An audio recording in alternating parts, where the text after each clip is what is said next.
Los informes que nosotros tenemos es de que esa protesta está siendo financiada por importantes figuras de la oposición política en la República Dominicana. Esa protesta no busca reivindicaciones sociales. Esa protesta busca alterar la paz pública en la República Dominicana.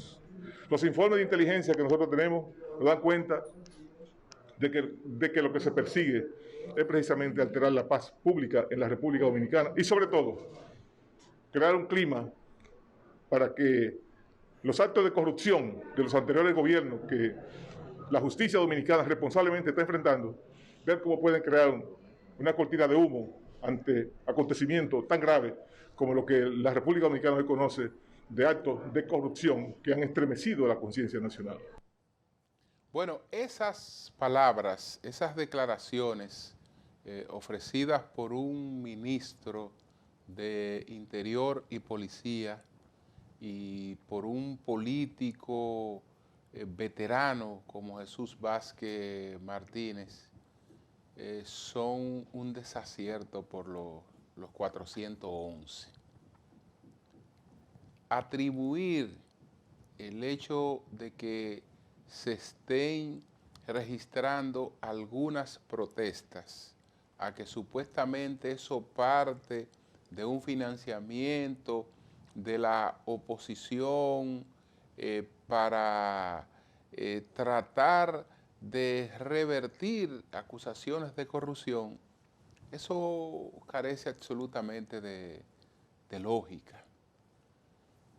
Desde que se inició la nueva administración del presidente Abinader, desde sus primeros meses hay persecuciones judiciales y particularmente el PLD lo que hizo fue separar su trabajo político del tema judicial, entendiendo que cada quien que estaba siendo investigado tenía que responder por las cosas que se le investigaban, y lo que solicitó fue y ha solicitado es respeto al debido proceso.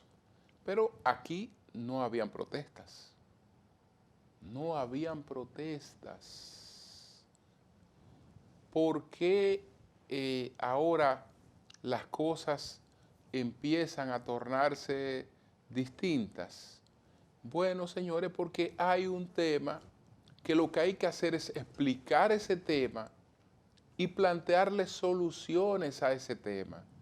Pero pretender tapar el sol con dos dedos es una cuestión absurda. Señores, la gente empieza a inquietarse porque hay un alto nivel de inflación. Se calcula en 8%, pero eso es un cálculo general. En productos elementales, en productos básicos, puede haber un incremento de un 100, de un 150%, etcétera. Entonces, la gente tiene los mismos ingresos. Los mismos ingresos. Eso, con el tema, por ejemplo, de los combustibles, etcétera, que el gobierno está haciendo un gran sacrificio con el subsidio, también son cosas que inquietan, que empiezan a crear descontento. Entonces, lo que hay que hacer es primero comunicar qué es lo que está pasando. Lo que está pasando, y el gobierno lo ha dicho, pero está cambiando ahora su propia narrativa, es que aquí hay un alto componente internacional de inflación. Entonces, también hay factores locales, pero hay un alto componente de inflación. Esta economía ha seguido creciendo, eso también es un aspecto. Y explicar qué está haciendo el gobierno para auxiliar a la gente, para no desamparar a la gente frente a todas estas cosas que puedan producirse. Pero de ahí a estarse desviando, planteando cuestiones absurdas, incluso esto es tan absurdo que no hace otra cosa que presentar como fuerte a una oposición que el gobierno no debería estar presentando como una oposición que se ha fortalecido, que ya está en condiciones de desafiarle, de que financiando supuestas protestas, etcétera, porque eso no tiene sentido, eso no tiene sentido. La verdad es que eh, uno no espera de una gente con esa experiencia cosas como esta. Él estaba en una reunión en la dirección ejecutiva del PRM y le dijo a los periodistas que aguardaran, que él tenía algo importante que decir. Eso no fue ni siquiera respondiendo una pregunta. Y entonces sale con esta cuestión que es realmente una cuestión absurda. Una cuestión que yo no sé, si él la pensó, no sé qué era lo que estaba pensando para salir con una cosa como esa. Bueno, entonces, otra decisión que se echó hacia atrás, y qué bueno que se echó hacia atrás, porque se había planteado que íbamos a regularizar el tema de la migración, que íbamos a tomar medidas aquí que no se habían tomado, que el gobierno en eso iba a ser estricto, eficiente, etc. Y entonces se iban a visitar las construcciones, se iban a visitar las empresas que tenían trabajadores ilegales, se le iba a dar un plazo y el que no estuviera un estatus legal en el país sencillamente sería enviado a su país. Pero de repente entonces corre la información de que lo que se está haciendo en la zona fronteriza es entregando unos carnés permanentes de habitantes fronterizos. Una cosa que no tiene ningún asidero, ningún amparo. Pero además, señores, ¿en base a qué documento se le está entregando un carnet de habitante fronterizo a un nacional haitiano? ¿En base a qué documento? Porque este país gastó más de 2.000 millones de pesos en un plan nacional de regularización de extranjeros que era gratis. Y muchos haitianos residentes de la República Dominicana, la mayoría, no pudieron aprovecharlo. ¿Por qué? Porque no tenían documento.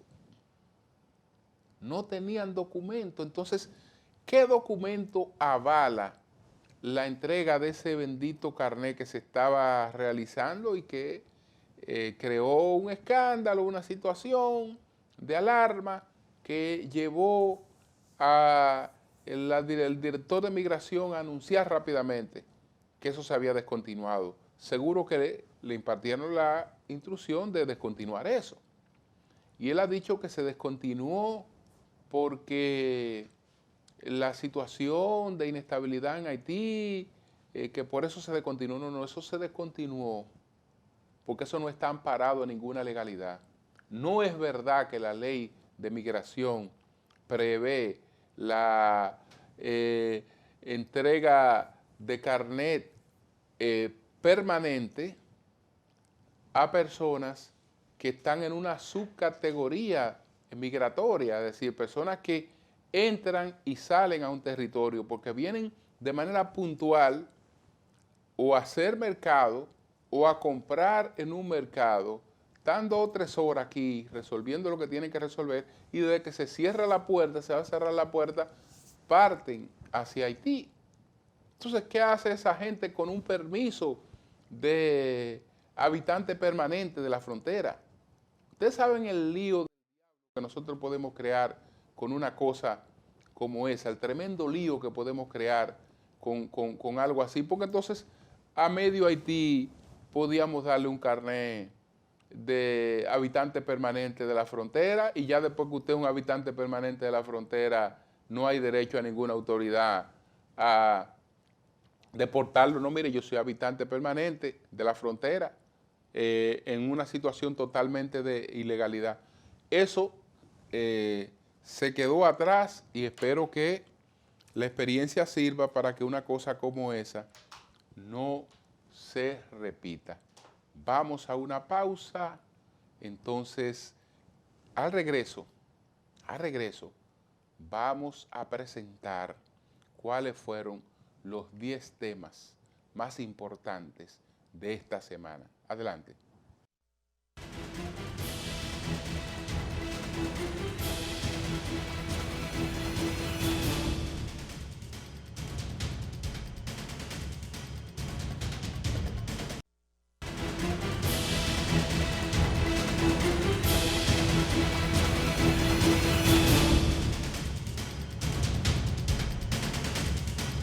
Bueno, señores, antes de presentar cuáles fueron los 10 temas más importantes de esta semana, quiero compartir pues una reflexión que hacía en una conferencia el licenciado Ángel Lócuar al hablar del tema este de el fideicomiso de Punta Catalina, de los esfuerzos que hace el presidente Abinader, a quien reconoce como un gran presidente, pero que entiende que a veces no está bien defendido. Vamos a ver lo que dice, lo que planteaba Lócuar, que él hace algunas puntualizaciones ahí que a mí me parece que son atendibles. Adelante.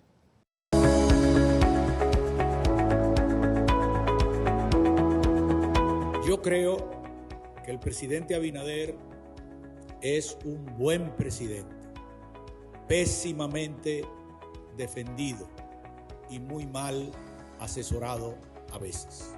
Las cuestiones del contrato de Punta Catalina, que el presidente respondió en Madrid indicando que no era un contrato de venta, lo cual es correcto, pero todos los abogados aquí saben que no solamente existen los contratos de venta, y los contratos que se someten al Congreso Nacional para ratificación son todos los que implican enajenar un bien. Es indiscutido que el fideicomiso es la enajenación de un bien público en beneficio del fideicomiso, aunque el fideicomiso continúe siendo un bien del Estado. Y quiero decirles que yo soy partidario de la idea del presidente y del fideicomiso, porque la administración anterior se decantó por el endeudamiento y es mejor en este momento buscar capitales a través del fideicomiso que continuar endeudando a la República.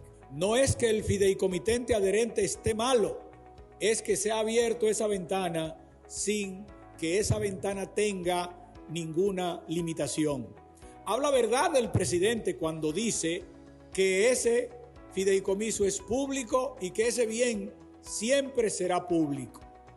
Pero en la letra pequeña no le explicaron al presidente que si no se controla a los adherentes, se puede diluir bastante el control público del bien, sobre todo porque el comité técnico no está a prima fase constituido por funcionarios públicos ex oficios, como ha sido la tradición normativa en la República Dominicana. Hay, además del fideicomitente, una fiducia. El órgano fiduciario, nadie discute, lamento mucho que se haya excusado con un motivo tan débil el director de la fiducia del Banco de Reservas, porque si el presidente necesita que las cosas se aclaren de cara a la opinión pública, no hay en el país en el día de hoy ningún escenario mejor que este. Ojalá que el buen sentido en el Congreso impere y el Congreso apruebe la ley de fideicomiso, a la que falta solamente una lectura en la Cámara de Diputados. Promulgada esta ley, que es una ley originada por el presidente Abinader, yo no creo que vamos a tener ningún problema, ni con el fideicomiso de Punta Catalina, ni con los que se han hecho, que se deben registrar al órgano que esa ley crea, ni con los que vengan en el futuro, porque creo que la iniciativa del presidente Abinader de financiar actividades de carácter público con bienes públicos a través del fideicomiso es una buena idea, pero es un riesgo muy grande iniciar el desarrollo de esa idea o continuarlo sin una ley de fideicomiso público. Muchísimas gracias. Bueno, señores, después de escuchar, de ver esta exposición del licenciado Ángel Lócuar, vamos entonces a presentar cuáles fueron los 10 temas más importantes de esta semana. Adelante.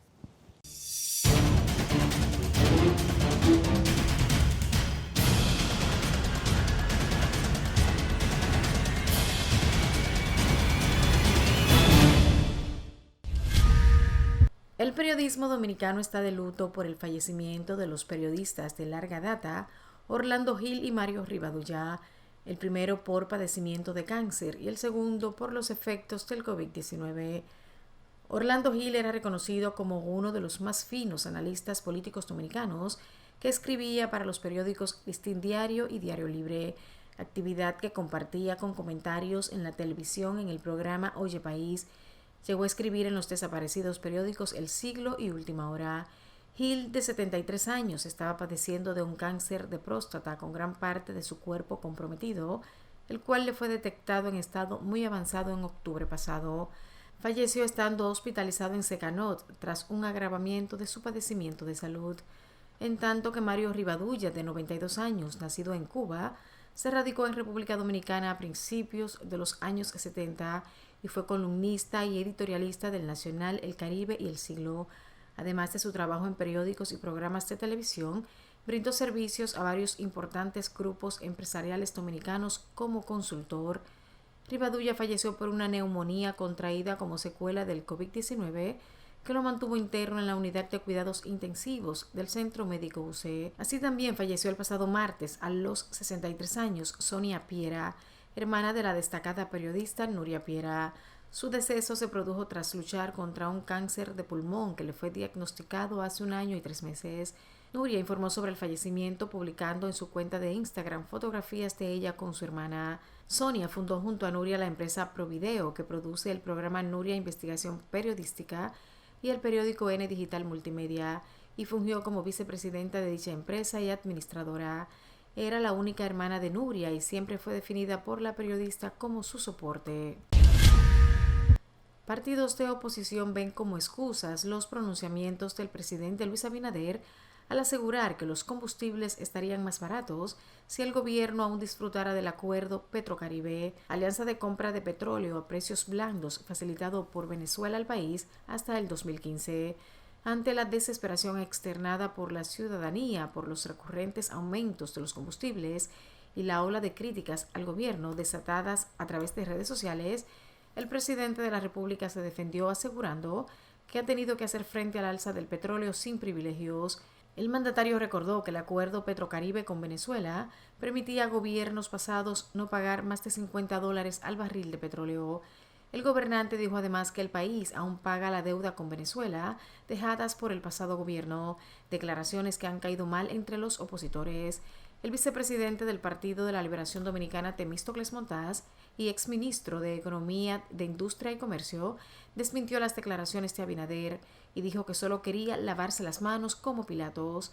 De su lado, el diputado de la Fuerza del Pueblo, Omar Fernández, criticó en su lugar las declaraciones del presidente, calificándolas de indolentes, además de indicar que se tratan de un error, ya que Petrocaribe no era un programa subsidiario, sino de financiamiento. De igual forma, la ex vicepresidenta de la República, Margarita Cedeño, arremetió a través de sus redes sociales contra el gobierno liderado por Abinader. Con el costo de la gasolina y los alimentos quieren que el pueblo ande a pie y coma aire. Tendremos un país en la pobreza y con hambre. Señor, líbranos. El cambio llegó, la miseria volvió.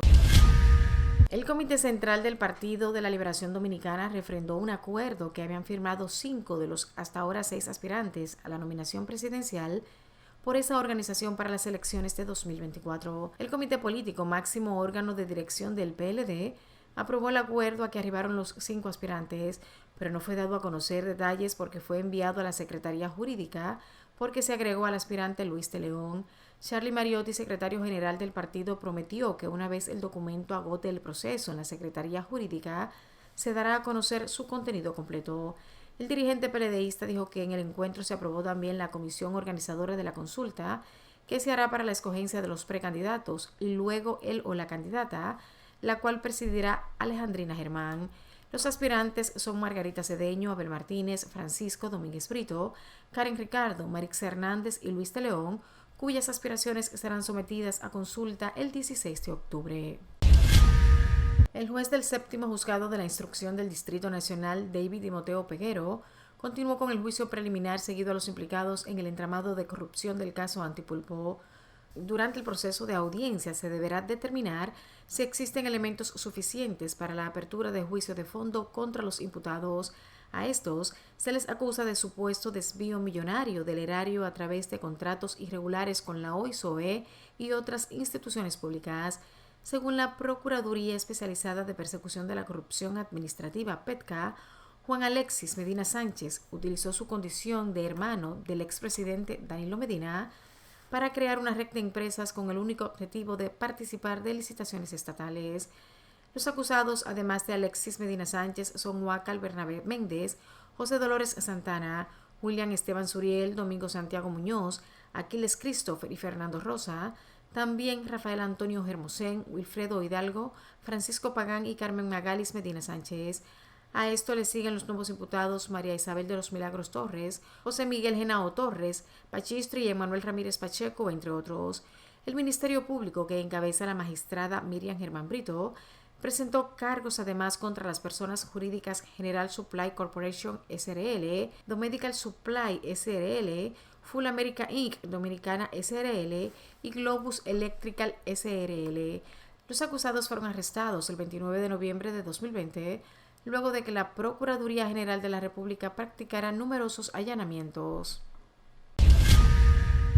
El director de la Procuraduría Especializada de la Persecución a la Corrupción Administrativa, PETCA, Wilson Camacho, fustigó las debilidades que presenta actualmente la Ley de Compras y Contrataciones Públicas 340-06 para las violaciones a esta normativa. En un hilo de tweets, el magistrado Camacho se desahogó y dijo que para enfrentar la corrupción hace falta más acciones que discursos. Es urgente modificar la Ley 340-06 sobre compras y contrataciones de bienes, servicios, obras y concesiones del Estado. Las violaciones a esta ley no pueden seguir sin sanciones penales, además de que debe actualizarse conforme a las diversas modalidades de corrupción de hoy día, deploró. El Estado no puede seguir siendo un espacio para hacer negocios y hacerse ricos a costa de los intereses colectivos. Como nación, debemos asumir el compromiso de cambiar este estado de cosas.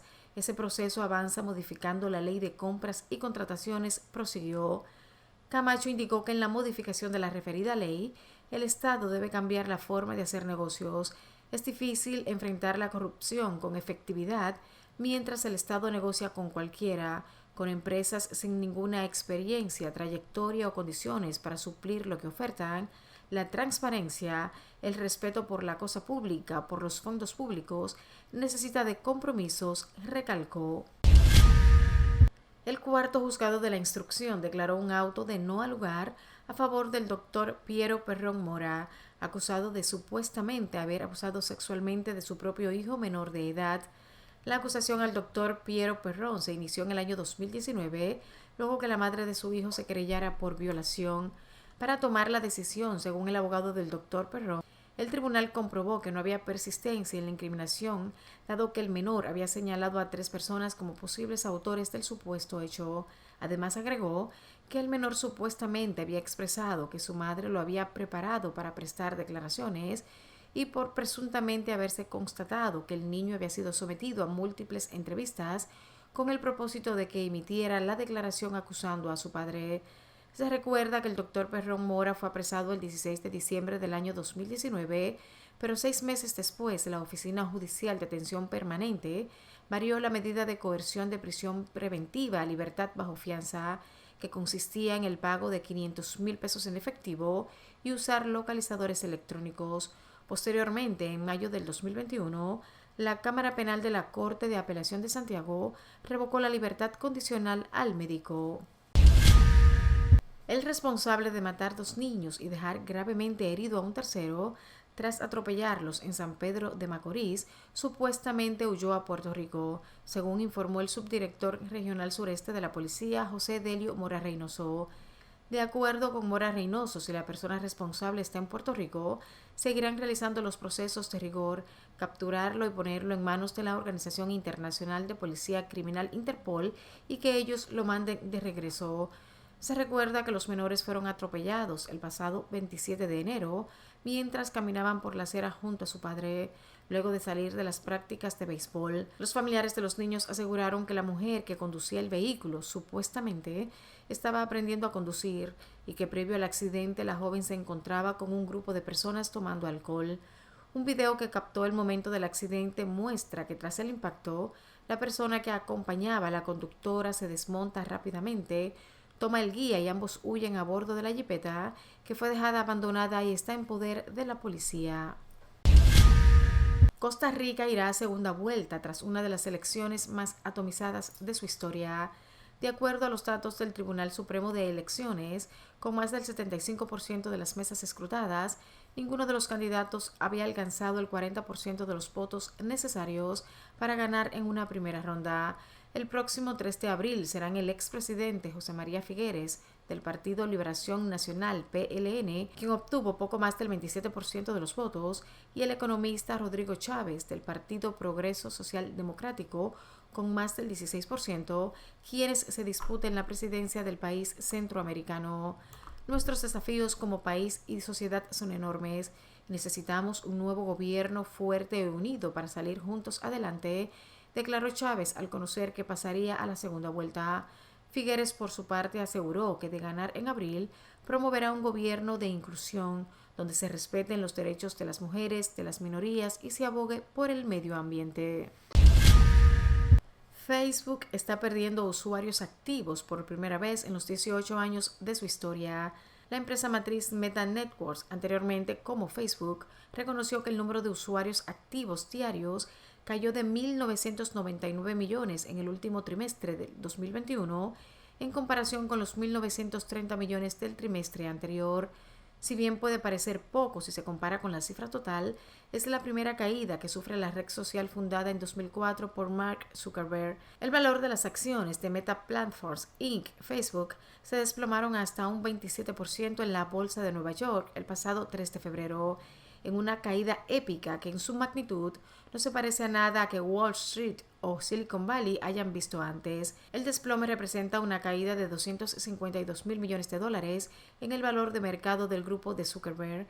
Este se convierte en el mayor colapso en valor de mercado para cualquier empresa estadounidense. Con ello, Meta perdió alrededor de 237 mil millones del valor bursátil.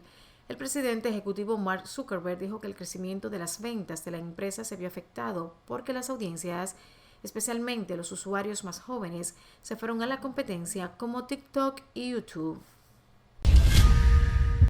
Finalmente, Benedicto XVI ha pedido perdón a las víctimas de abusos sexuales en la Iglesia, por los que dice sentir profunda vergüenza y dolor, pero niega rotundamente haber encubierto los casos de los que le acusa un demoledor informe independiente encargado por la Arquidiócesis de Múnich y hecho público en enero pasado.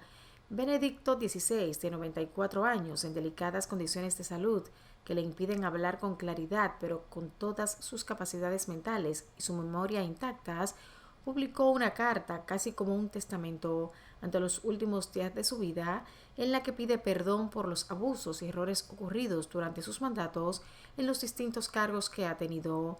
Una vez más, solo puedo expresar a todas las víctimas de abusos sexuales mi profunda vergüenza, mi gran dolor y mi sincera petición de perdón, afirma el Papa emérito en la esperada carta de respuesta al informe sobre los abusos sexuales a menores en Alemania, en el que se afirmaba que estuvo al corriente de 4 casos de curas pederastas cuando era arzobispo de Múnich. Pero la sentida carta del Papa emérito, que renunció al pontificado en febrero de 2013, es también un duro documento de defensa ante las acusaciones de haber mentido en la memoria de 82 páginas que envió a los investigadores que estaban redactando el informe sobre los abusos en la diócesis de Múnich.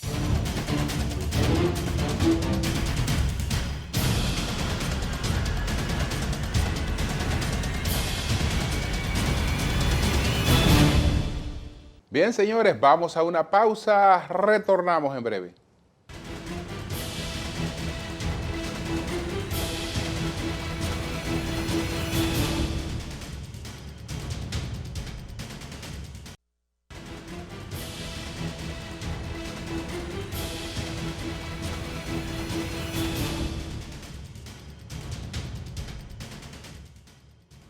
Bueno, señores, ¿qué está pasando con Facebook?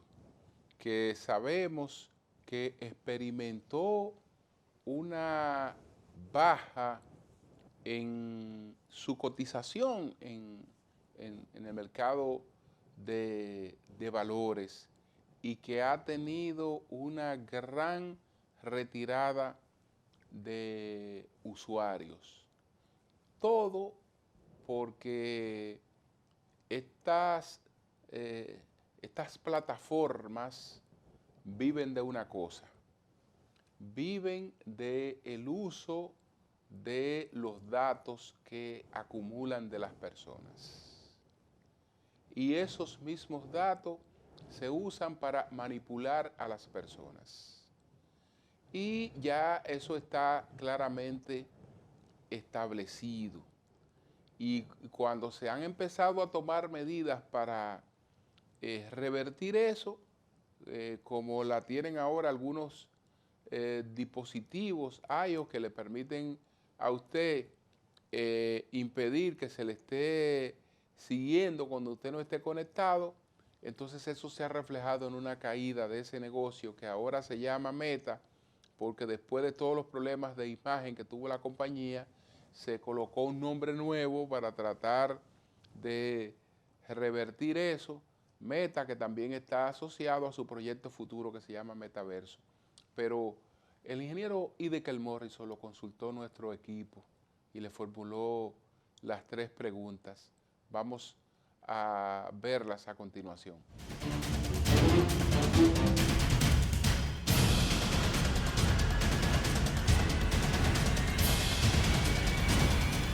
El drástico descenso bursátil de Facebook marca el principio del fin de la mayor red social del mundo occidental. No necesariamente es el fin de Facebook debido a 2 razones fundamentales.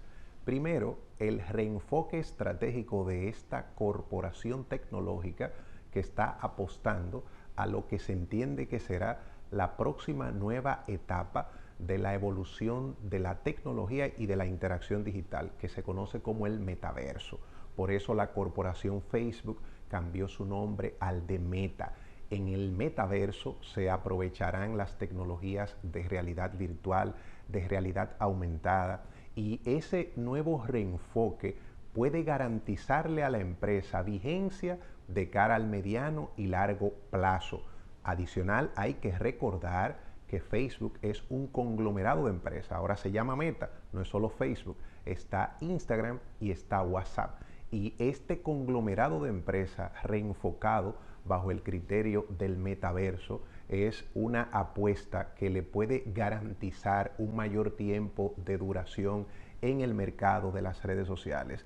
El segundo elemento es el gran valor estratégico geopolítico de Facebook como empresa para los Estados Unidos, sobre todo en el marco de la guerra comercial con China. Si Facebook pierde el predominio que tiene, entonces otras plataformas de redes sociales como TikTok, por ejemplo, van a ocupar este espacio. Y recordemos que esto no solamente se trata del negocio, es también del valor comercial para el país y del valor de los datos que el país tiene con los miles de millones de usuarios. Cuando China logra avanzar con TikTok, tiene también acceso a muchos datos de los usuarios. Y este es un elemento que hay que tomar en cuenta. Por lo tanto, se van a ir dando readecuaciones. Al final, como todo ciclo corporativo, Facebook deberá de desaparecer porque otra empresa ocupará ese liderazgo, pero no creo que sea el momento. Y cuando esto ocurra, Estados Unidos como país va a tratar de que sea también una empresa de los Estados Unidos la que ocupe ese sitial de influencia en materia de redes sociales. Se sabe que el negocio de esa y otras grandes plataformas sociales es el manejo comercial de los datos que acumulan sobre las personas sin que haya dado su consentimiento. ¿Qué pasaría si se endurecen las normativas que impiden o limitan esas prácticas? ¿Se transformarían las grandes tecnologías o sin esas ganancias se desintegrarían? Con todas estas restricciones, las empresas tecnológicas se ven obligadas a reconvertirse. En la actualidad, el modelo de negocio de la gratuidad que aplican las grandes plataformas de redes sociales se basan en brindar de forma gratuita el acceso a una red a cambio de las empresas poder obtener la información de los usuarios y su trazabilidad, es decir, lo que hacen cuando están utilizando la red social. Esto le permite a estas grandes plataformas poder utilizar estos datos para el esquema de colocación publicitaria. Cobran por una publicidad a grandes marcas, esa publicidad es expuesta a los usuarios, con esa publicidad obtienen recursos y esos recursos financian las operaciones multimillonarias que se requieren para que estas plataformas de redes sociales puedan operar. Ese es el esquema, el modelo de negocio actual de la gratuidad, que por lo tanto se basa en el acceso a los datos personales. Si el usuario restringe este acceso, las empresas se ven obligadas a cobrar por el servicio, o el usuario necesita migrar a otra empresa que sea gratuita, pero esa empresa que es gratuita tiene costos multimillonarios de operación, o brindará un servicio no eficiente, o de alguna manera tendrá que cobrarle al usuario. Por eso hay que entender que en esta modalidad hay que buscar un equilibrio, porque si no se quiere proveer algún dato o acceso a los datos, entonces se tiene que pagar por el uso de las plataformas. Esta era digital es un desafío para las corporaciones y para los usuarios. Las empresas que son líderes en materia de redes sociales también están aprendiendo en esta época. Los usuarios están aprendiendo y los países están en la obligación y en el desafío de plantear nuevas regulaciones y nuevos retos. Y todo esto lo que hará es que tanto las empresas como los usuarios, como el modelo de negocio y como la forma en la que utilizamos estas plataformas evolucione. ¿Cómo atenuar esa adicción a la conectividad que promueven las redes, ocupando gran parte del tiempo productivo de las personas y haciéndoles creer que les ahorran tiempo y le confieren mayor eficiencia? La forma más efectiva para atenuar la adicción a las redes sociales es la educación. Una educación que le brinde conciencia a los usuarios respecto a la importancia de la calidad del contenido que van a consumir y respecto a la importancia de la formación base para poder discriminar el tipo de contenido al que se tiene acceso. Se tiene la tendencia a creer y a querer culpar a las redes sociales de la adicción, porque tienen un algoritmo, tienen una programación que le brinda al usuario lo que busca y le da la preferencia a lo que le satisface o le complace. Y evidentemente esto hace que la persona dedique más tiempo a la plataforma que le provee esa información que lo hace sentir bien. Pero aquí la gran pregunta es, ¿qué es lo que la persona busca? ¿Qué es lo que el usuario quiere? ¿Qué es ese contenido que hace que el usuario se sienta bien? Si es un contenido superfluo, si es un contenido chabacanesco, si es un contenido que no le agrega valor, que no le agrega conocimiento, que no le agrega desarrollo personal o profesional, la culpa no es de la plataforma donde esté el usuario, porque en esa plataforma hay contenido educativo, hay contenido productivo, pero el usuario usualmente no busca ese contenido. Entonces, un tema de reeducarnos como sociedad, como usuarios en sentido general, y hacer más hincapié en la formación individual y en la formación de hogar. Hemos querido señalar como culpable a la tecnología de falencias y dolencias que son del seno familiar, que son de la sociedad, que son del individuo. No es en las redes sociales que está la respuesta al contenido no productivo que el usuario prefiere, es en el propio usuario, y ahí es que está la respuesta a ese gran tema de la adicción a estas plataformas.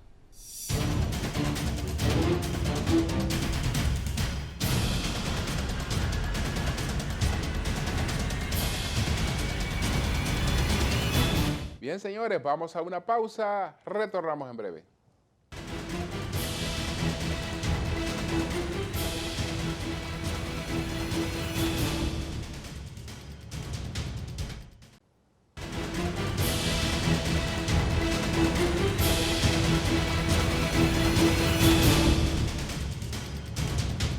Estaba durante la ley 63-17, a lo cual le pedí su documento y digo, mire señorita, usted está bien, todo bien, usted está bueno.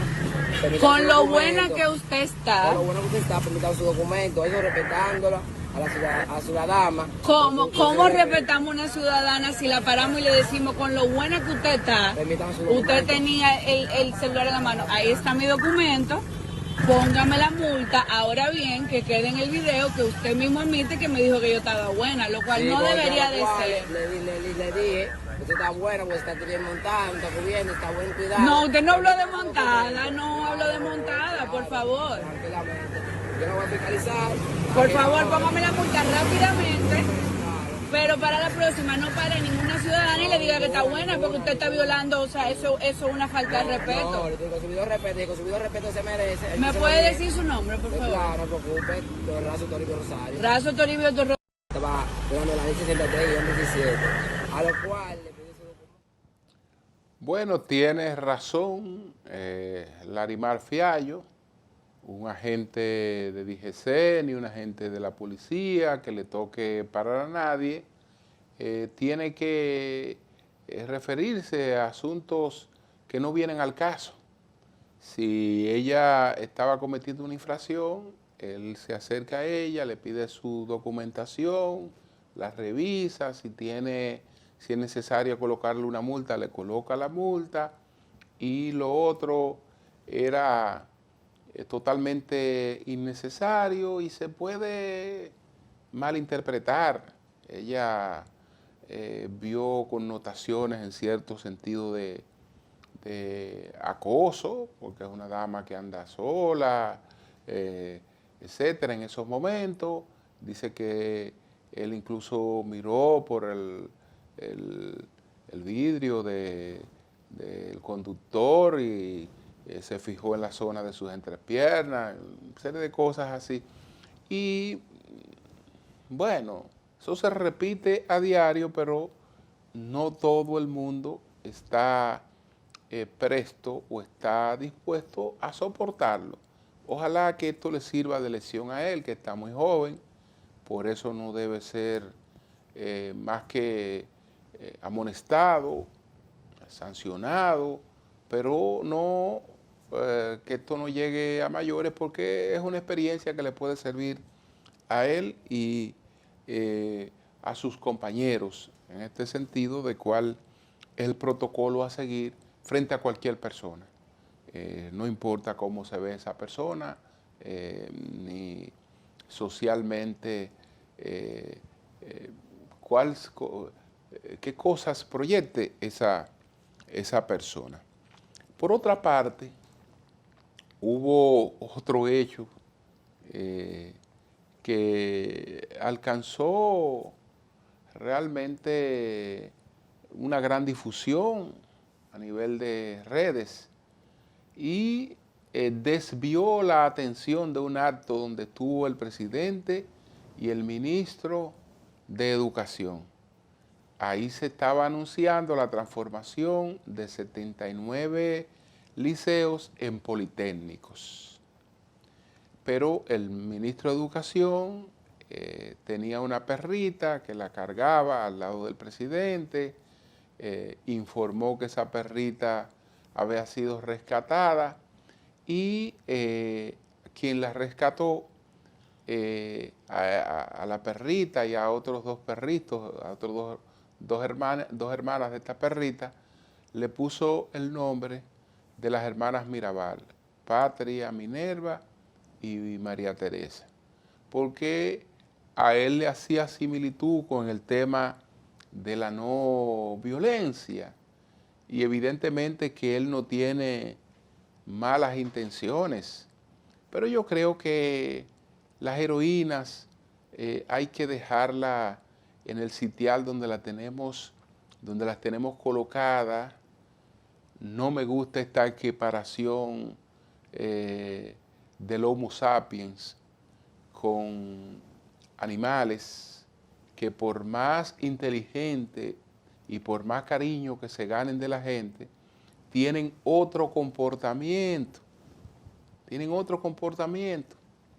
Supongámonos que usted adopta esas 3 perritas y usted se va a dedicar a cuidarla, a alimentarla, a llevarla a su veterinario, perfecto. Usted va a cuidar esas 3 perritas que se llaman Patria, Minerva y María Teresa. Cuando esas perritas entren en calor y haya que buscarle un macho, ¿a quién le están buscando el macho? ¿Quiénes son las que están en calor? ¿Ustedes creen que debe asociarse eso al nombre de una dama? ¿Alguien quiere que se relacione una dama que quiera que se le hagan ese tipo de comparaciones, de equiparaciones? Creo que nadie. Entonces, a veces no se tienen malas intenciones, pero hay que evitar las cosas. No sé si me da tiempo a colocar la explicación que este caballero ofreció. Adelante. Ella es Minerva, junto con otras 2 hermanitas. Ellas fueron rescatadas por nosotros hace unos 2 meses porque fueron abandonadas en un monte, y pues nosotros quisimos ponerle los nombres de nuestras heroínas, aquellas que dieron su vida por su patria, y que gracias a ellas los 25 de noviembre es el Día Internacional de la No Violencia contra la Mujer, y nosotros quisimos promoverlas a ellas como parte de la no violencia, un programa de no violencia contra los animales, y pues ha generado muchos comentarios negativos en cuanto a su nombre, y pues más que críticas deberíamos recibir halagos y comentarios positivos para ella y para todos los animales que día a día sufren en nuestro país. Vamos a promover las cosas positivas y no las cosas negativas. Sí, yo estoy plenamente de acuerdo con que promovamos las cosas positivas, y él está haciendo una gran labor rescatando a estos animales desamparados, una gran labor y buscándole protección, etcétera. Pero imagínese usted rescata un perro, lo atiende, entonces le va a poner el nombre del padre de la patria, o le va a poner cualquier nombre. No, vamos a reorientar las cosas, cada cosa en su lugar, porque así debe ser. Señores, buenas noches a todos.